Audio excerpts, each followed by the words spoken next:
Assalamualaikum warahmatullahi wabarakatuh. Perkenalkan, nama saya Yenina Zahra dengan NIM 2301030015. Jadi, saya akan membahas materi tentang pengertian, fungsi, dan tujuan bimbingan dan konseling. Pertama yaitu pengertian bimbingan dan konseling. Pengertian bimbingan atau guidance. Kata guidance berasal dari kata dasar to guide yang artinya menuntun, mempedomani, menjadi petunjuk jalan, dan mengemudikan. Dalam Kamus Besar Bahasa Indonesia, kata bimbingan diartikan sebagai satu petunjuk atau penjelasan, cara mengerjakan sesuatu, tuntunan, dan pimpinan. Kedua, kata pendahuluan dan kata pengantar. Secara terminologis, pengertian guidance atau bimbingan adalah sebuah bantuan. Yang dimaksud bantuan adalah memberikan pertolongan kepada individu atau sekelompok orang yang menyelesaikan masalahnya dan mengembangkan setiap kemampuan yang dimilikinya sehingga dapat berpartisipasi dalam kehidupan lingkungan sekolah, lingkungan keluarga, dan lingkungan masyarakat sehingga mereka dapat memahami dirinya, menerima dirinya, mengembangkan dirinya, dan memelihara dirinya dan dapat mempertanggungjawabkan apa yang telah dilakukannya. Yang kedua, konseling menurut Prayitno. Istilah konseling secara etimologis dikutip Helen mengemukakan bahwa konseling berasal dari bahasa Inggris. To consult secara etimologis berarti to give advice yang berarti memberi saran dan nasihat.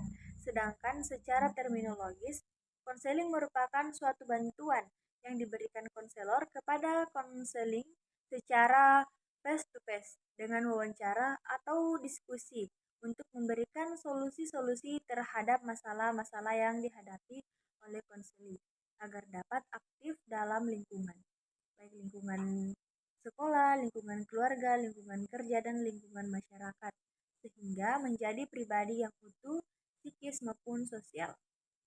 Materi yang kedua yaitu tujuan bimbingan dan konseling. Tujuan bimbingan dan konseling. Tujuan umum dari layanan bimbingan dan konseling adalah sesuai dengan tujuan pendidikan, sebagaimana dinyatakan dalam Undang-Undang Sistem Pendidikan Nasional tahun 1989. Nah, adapun tujuan bimbingan secara khusus yang merupakan penjabaran dari tujuan umum telah banyak dirumuskan dalam definisi bimbingan antara lain. Bimbingan dinyatakan sebagai bantuan yang diberikan kepada individu agar individu tersebut satu, merasa mengerti dirinya dan lingkungannya.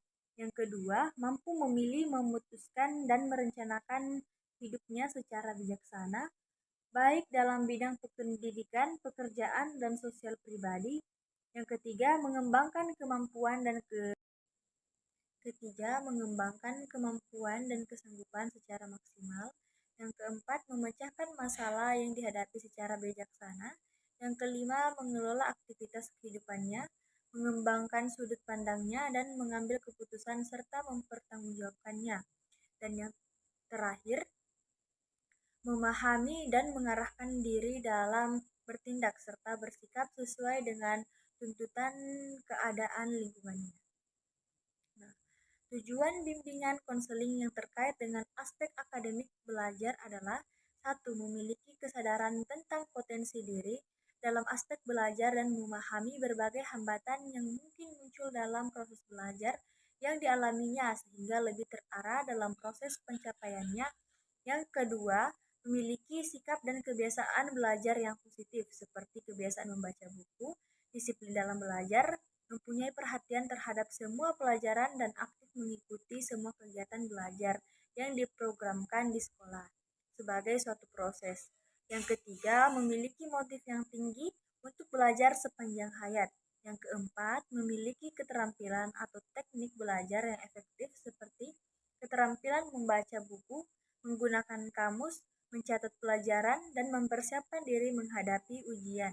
Yang kelima, memiliki keterampilan untuk menetapkan tujuan dan perencanaan pendidikan, seperti membuat jadwal belajar, mengerjakan tugas-tugas, memantapkan diri dalam memperdalam pelajaran tertentu, dan berusaha memperoleh informasi tentang berbagai hal dalam rangka mengembangkan wawasan yang luas.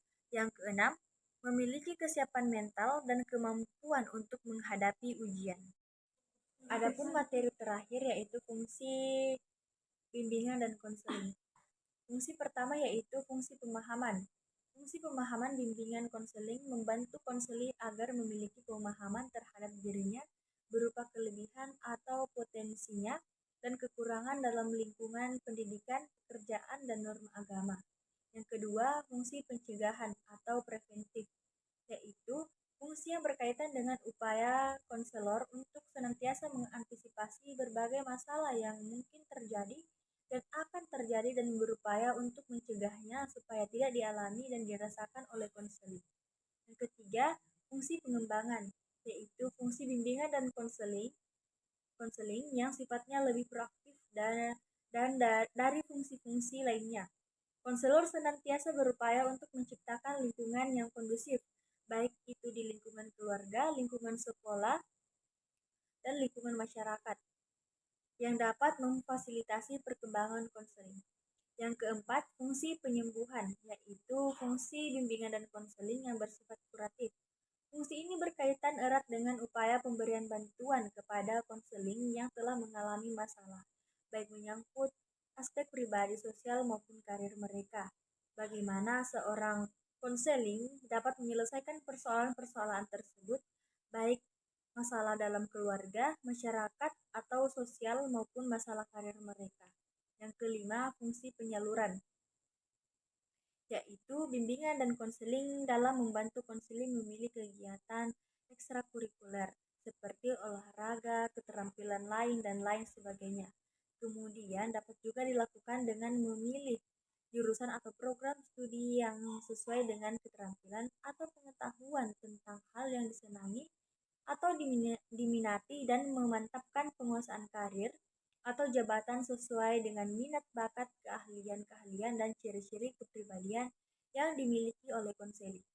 Yang keenam, fungsi adaptasi, yaitu fungsi yang membantu para pelaksana pendidikan kepala sekolah atau madrasah dan staf atau konselor dan guru untuk menyesuaikan program pendidikan terhadap latar belakang pendidikan, minat, kemampuan, dan kebutuhan konseling.